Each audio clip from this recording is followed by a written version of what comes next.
Buongiorno à tutti, ici Red et aujourd'hui on se retrouve pour un nouvel épisode de RP Doublage. Et aujourd'hui j'ai le plaisir d'interviewer et de discuter avec Vincent Bonasso. Bonjour Vincent. Bonjour Red, bonjour à tous.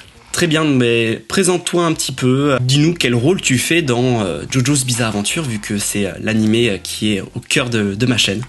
Très bien, écoutez, je suis comédien, cela fait maintenant pas mal de temps, une bonne vingtaine d'années que je suis comédien. J'ai commencé comme beaucoup par une école de théâtre, j'ai fait l'école Périmonie qui se trouve à Paris.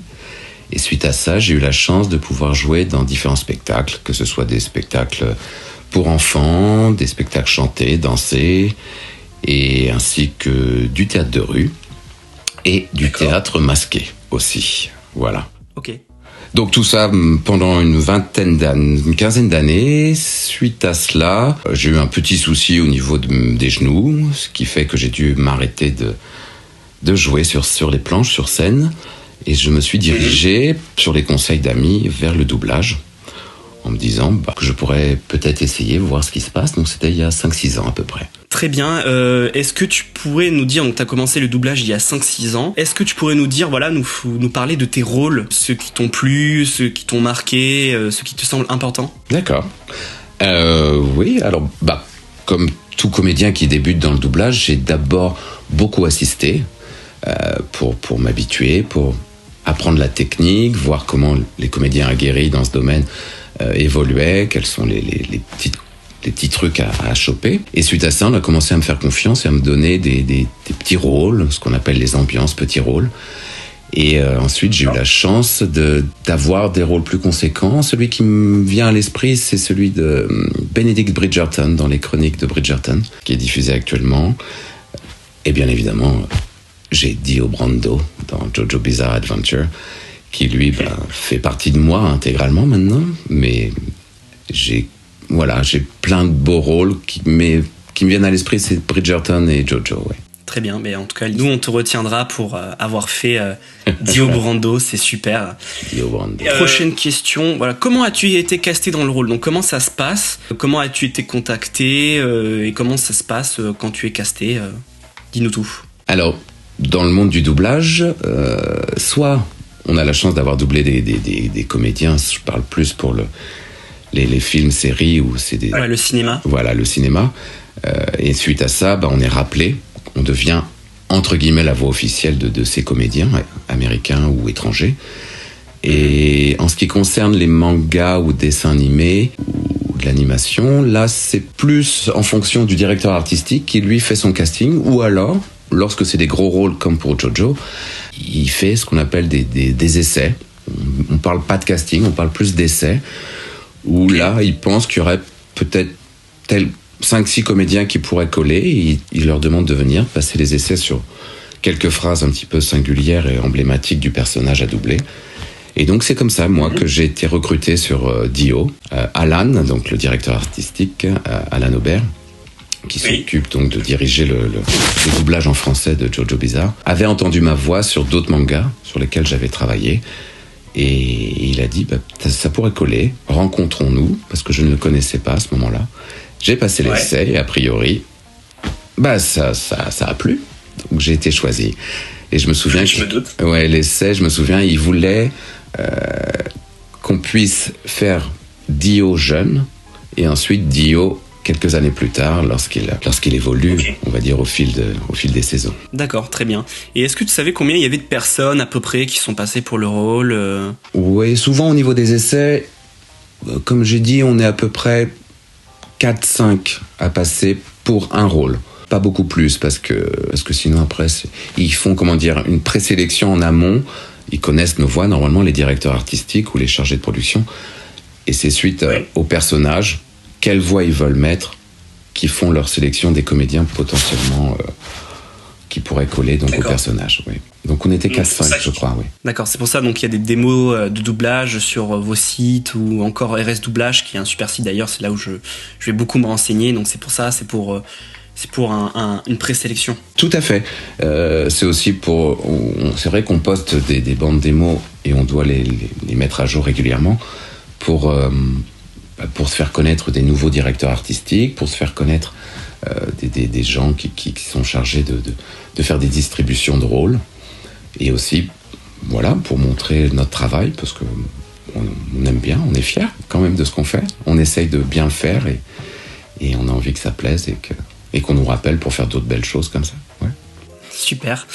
Prochaine question, comment ça se passe en studio? Donc là, alors tu peux parler d'abord en général, puis surtout comment ça s'est passé en studio avec Alan Aubert, avec les techniciens, etc.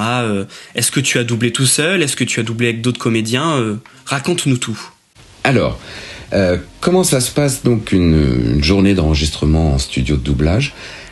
Lorsqu'on a un rôle assez conséquent comme Dio ou comme Jonathan Joestar, ou enfin tous les grands protagonistes de JoJo Bizarre Adventure, souvent le Covid est passé par là, on se retrouve seul au micro. Donc nous sommes en studio avec le directeur artistique et l'ingénieur du son, et donc nous sommes que tous les trois. C'est arrivé qu'on passe des journées ensemble, souvent on commence vers 9h30 et on termine vers 18h30. Si tout se passe bien, avec une petite pause déj quand même pour souffler. Oui, pour reprendre des forces. Mais c'est vrai que moi, j'enregistre, sur ce rôle-là, en tout cas, sur Dio Brando, j'ai enregistré toujours seul. Après, c'est pas toujours comme ça. Souvent, quand c'est des films ou des séries, on peut être amené à enregistrer à plusieurs, 2 ou 3, en fonction des scènes. Et c'est bien sympathique, parce qu'en tant que comédien, c'est vrai qu'on aime se donner la réplique, échanger. Mais dans le cas d'un manga, ça demande une telle énergie, une telle concentration, un tel investissement, en tout cas au niveau du jeu, du corps et de la voix, que d'être seul, c'est pas si mal. Même si, parfois, c'est physique et qu'on se retrouve en fin de journée avec la voix un peu cassée. Mais on en parlera peut-être un peu plus tard. Oui, bien sûr. Et j'ai une petite question. Est-ce qu'il faut vraiment beaucoup de pratique pour savoir capter l'émotion, pouvoir caler sa voix sur à peu près le temps voulu sur le texte? Comment ça se passe? Alors, on a l'image en version originale, dont dans le cas de Jojo, c'est en japonais. Et ensuite, en dessous, on a un bandeau, ce qu'on appelle la bande rythmo, sur lequel le texte, la traduction française, on parle plus d'adaptation que de traduction, parce que il faut que le mouvement de bouche et les mots s'adaptent au mouvement de bouche du personnage ou du comédien qui a joué dans sa langue originale. Ouais. Et donc, effectivement, lorsque le texte tape la barre qui se trouve à l'extrémité gauche de l'écran, c'est le moment où il faut dire le mot. Souvent, on voit la scène une fois ou deux, enfin en tout cas on peut voir autant de fois qu'on veut, mais une fois ou deux ça suffit pour capter l'atmosphère, qu'est-ce qui se joue, comment ça se joue, pourquoi il joue ça, et aussi regarder le personnage, ses yeux, sa bouche, son expression, et ensuite les mots s'intègrent, les mots en français s'intègrent. Voilà, c'est une technique, c'est un coup à prendre, et ça demande un certain temps d'adaptation, en tout cas de pratique, comme tu as dit, pour choper un petit peu tous ces petites chevilles qui font qu'on se sent libre. Nous, on dit on travaille à la barre, parce que on a le micro, on a l'écran derrière avec donc la bande rythmo, on a un micro, et nous, on a une sorte de barre qui nous donne la limite, la distance à avoir par rapport au micro et à la prise de son. Donc on dit souvent on est des comédiens à la barre, parce que tac. Donc ça n'a rien à voir avec la marine ou avec la pêche, mais... Ouais. Et donc, pour être libre à cette barre, justement, aussi bien physiquement que vocalement, il faut qu'on ait chopé toutes ces petites chevilles de jeu, de technique, qu'on soit pas focalisé uniquement sur le texte en français ou sur « il faut que je dise mon texte bien en place ». Il faut aussi se laisser imprégner par l'atmosphère de ce qu'on a vu, de l'image, de ce qui a été tourné et joué, ou dessiné dans le cas des mangas. Cette atmosphère, il faut s'en imprégner et se laisser un petit peu porter par nous, notre vécu en tant que comédien, en tant qu'être humain, de ce qu'on peut ressentir et qu'est-ce qu'on a envie de mettre. Mais dans le doublage, il faut savoir se glisser dans les pas de ce qui a été tourné ou dessiné. C'est-à-dire qu'on ne peut pas jouer complètement comme nous on le jouerait, si on était sur scène ou devant une caméra, parce qu'il faut jouer comme le comédien étranger l'a joué ou comme le dessinateur a dessiné le personnage. Et souvent dans les mangas comme dans les animés, il faut une énergie, il faut y mettre un petit peu plus que dans la vraie vie. D'où, voilà, physiquement c'est assez intense et moi j'aime ça. Donc le fait par exemple le doublage français est connu pour avoir une synchronisation labiale la meilleure au monde en fait, c'est pour ça que c'est peut-être et donc c'est pareil, ça vient naturellement Pour qu'un doublage soit bien réussi et pour qu'on y croie, il y a plusieurs étapes en fait. Il y a d'abord un travail de détection, c'est-à-dire que les auteurs envoient le texte en langue originale, donc souvent en anglais ou en japonais ou dans toutes les langues du monde où c'est tourné, espagnol.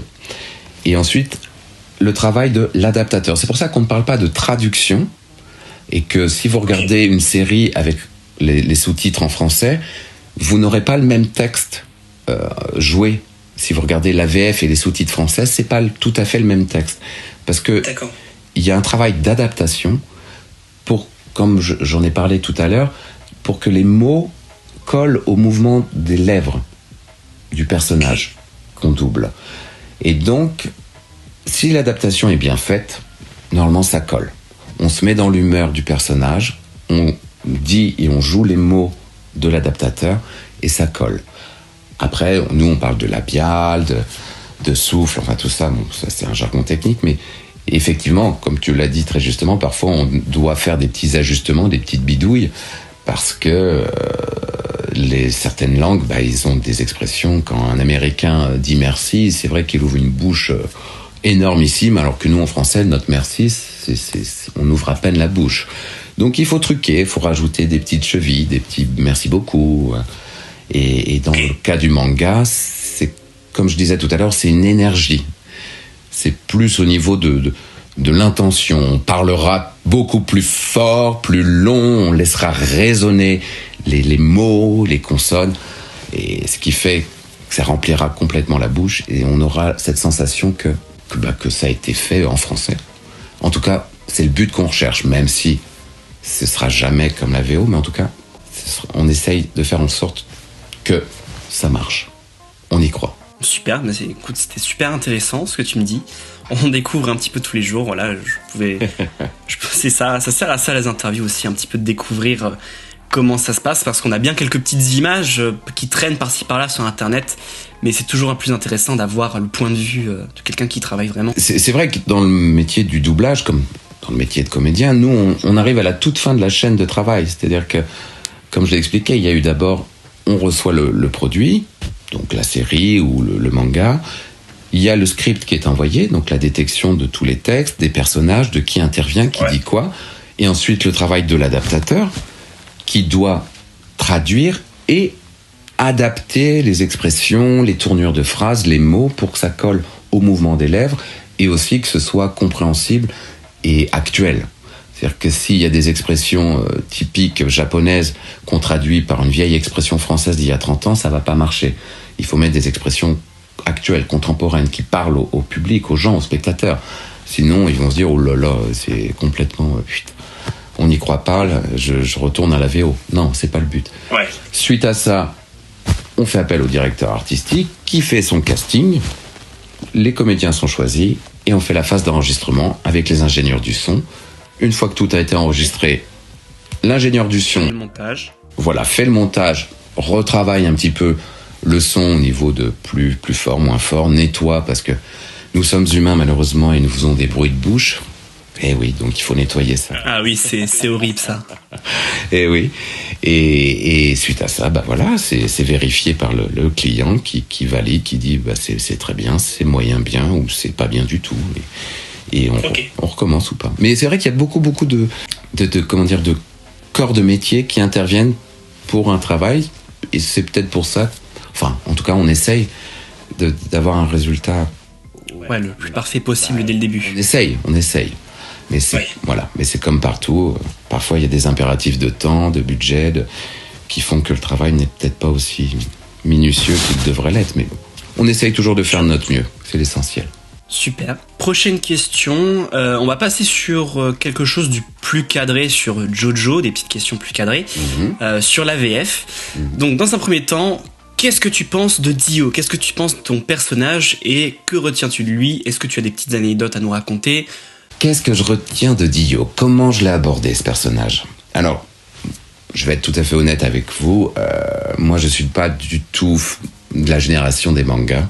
C'est-à-dire que dans ma jeunesse, moi, c'était Jeanne et Serge, Olive et Tom. Donc, c'était les prémices, mais c'était pas les mangas. Oui, au Club Dorothée. Exactement. C'est pas du tout les mangas qui existent actuellement. Et comment je l'ai abordé? Alors, faut savoir que si on veut défendre et bien interpréter notre personnage, il faut qu'on l'aime. Je vais pas te cacher que Dio, j'ai eu un petit peu de mal à lui trouver de la sympathie et des côtés attachants. Mais en même temps, tous les épisodes sur son enfance, comment il a atterri dans la famille de Joestar et comment s'est développée cette rivalité avec Jonathan, je lui ai trouvé, comment dire, une certaine part. Il était touchant. Il n'a pas eu une enfance facile. Et moi, c'est une scène qui m'a tout de suite permis de m'attacher à ce personnage et de le défendre. Je le défendrai toujours. Malgré tout ce qu'il fait après, je le défendrai toujours parce qu'il y a une séquence, je ne sais pas si vous l'avez vue, si elle est diffusée actuellement, enfin, lorsqu'on revoit son enfance avec son père. Et moi, je l'ai travaillé dans le sens où c'est un homme, enfin c'était un jeune garçon qui avait une enfance difficile, mais après, pourquoi sombrer dans la jalousie, la colère, et ensuite la violence, alors qu'il aurait très bien pu s'estimer heureux d'avoir cette seconde chance, de se retrouver dans la famille Joestar, d'avoir un demi-frère, et ça aurait très bien pu merveilleusement bien se passer. Bon, il n'y aurait pas eu de manga, mais... Ouais, ça aurait été moins drôle. Ça aurait été moins drôle.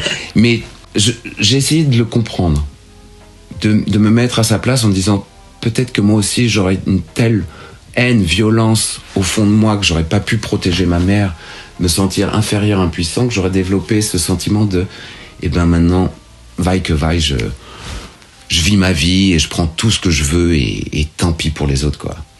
Ouais. J'ai essayé d'apporter ce côté un peu je prends et je m'en fous du reste, avec une certaine élégance, avec toujours cette élégance en lui de voilà. Comme il dit dans l'animé, le personnage Speedwagon, un petit peu cette attitude de dandy mais en fait qui cache une attitude un peu plus sauvage derrière. Mais c'est souvent comme ça. Hein. Souvent quand on se définit, on donne l'image par laquelle on veut paraître, mais c'est souvent pour cacher des failles et des fêlures derrière. Et je pense que Dio s'est caché derrière cette attitude dandy, un peu dédaigneux, hautain. Et je prends rien au sérieux, je prends tout à la légère. Il y a vraiment vers la fin où là il montre sa vraie nature de folie, parce qu'il devient complètement fou. Mais sinon, même quand il tue, il le fait avec presque élégance. Enfin, en tout cas, moi, je l'ai abordé comme ça, ce personnage, avec beaucoup d'élégance et de cynisme, qui cache au fond de lui des blessures profondes. Pas qu'il a honte. Enfin, il a honte de lui. Il n'a pas honte vis-à-vis des autres, mais il a honte de lui, de son attitude vis-à-vis de sa mère qu'il n'a pas su protéger, et vis-à-vis de son père contre lequel il n'a pas su se rebeller. Et tout ça a fait que il l'a fait contre les mauvaises personnes qui lui voulaient que du bien, et qui, voilà. Mais en tout cas, voilà comment je l'ai abordé. Je ne sais pas si j'ai été très clair. Ouais, non, mais ton analyse était super. Je pense que je devrais refaire une vidéo d'analyse de personnage de Dio avec toi. T'as su parfaitement capter l'essence du personnage et savoir mettre les mots dessus. Oui. Mais en tout cas, c'est un personnage qui est fascinant. Il est cynique, il est violent, il est terrible comme personnage. Il a une folie en lui, mais il est fascinant parce que à interpréter, il y a des ruptures tout le temps. C'est-à-dire qu'il est dandy, puis paf, il devient hyper violent, puis il redevient dandy élégant, avec une pointe d'humour et de cynisme. Enfin, c'est passionnant à jouer ce genre de personnage. Et tu m'as dit, du coup, que pour le rôle, t'as dû voir l'animé. Est-ce que t'as regardé l'animé ou est-ce que t'as plutôt lu le manga? Alors, je n'ai pas du tout lu ni les mangas, ni regardé le manga en VO, Je me suis laissé porter parce que je voyais au fur et à mesure de ce que je devais doubler. Ça s'est fait sur le moment, comme le spectateur qui découvre ce personnage, il évolue avec lui, il le voit, il voit sa transformation, il voit son évolution, sa folie qui prend part de tout son être.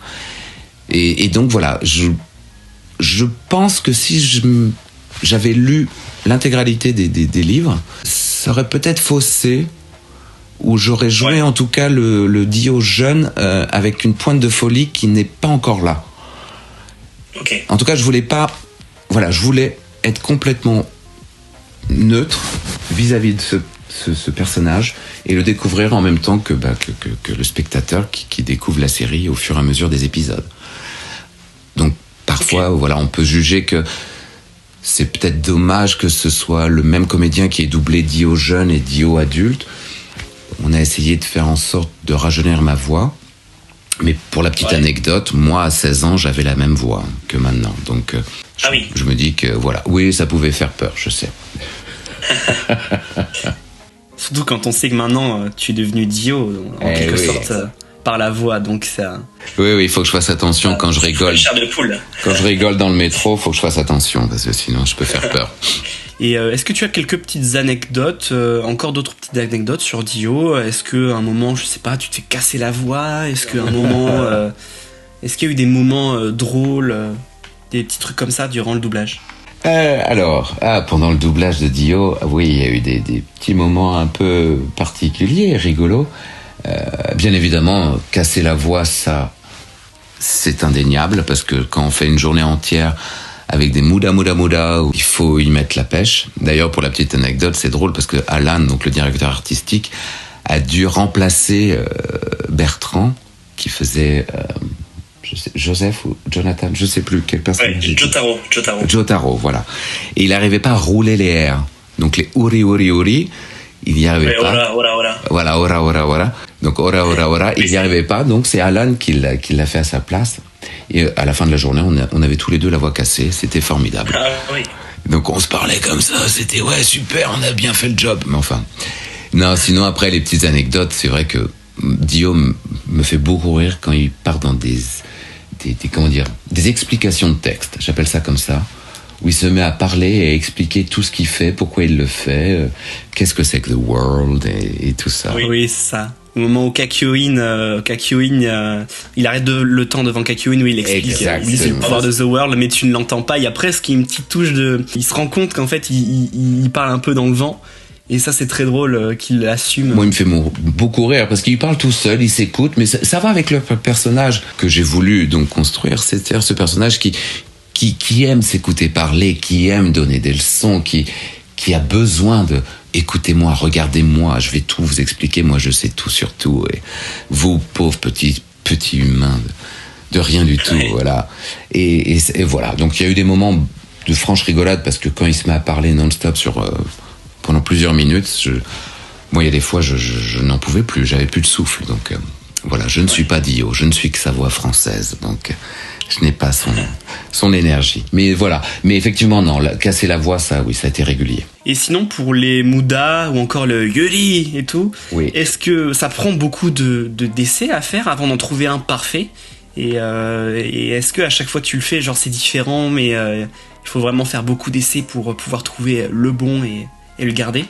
Alors, pour tout ce qui est les cris d'attaque et de combat, donc en ce qui me concerne, Muda et Uri, on écoute plusieurs fois la version originale japonaise pour être le plus proche possible.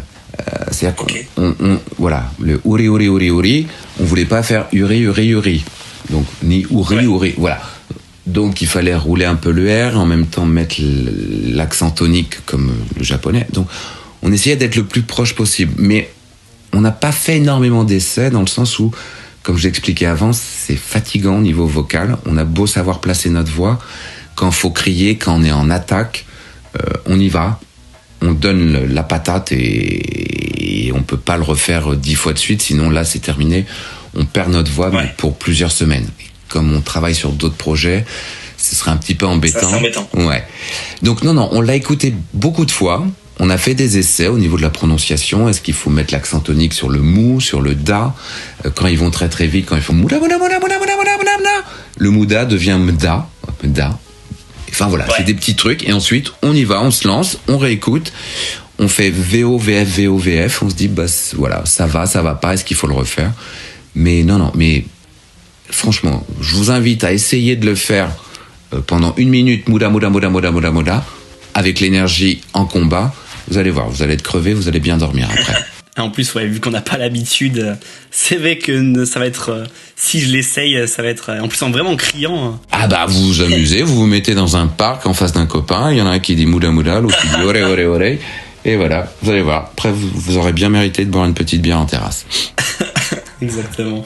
Non, l'abus d'alcool est dangereux, je tiens à le préciser. Avec modération. Oui, c'est vrai. Exactement. Seulement à des occasions rares, il faut pas conduire après aussi. Ah oui, non, c'est vrai. Oh là là, il y a trop de choses. Il y a trop de choses à faire.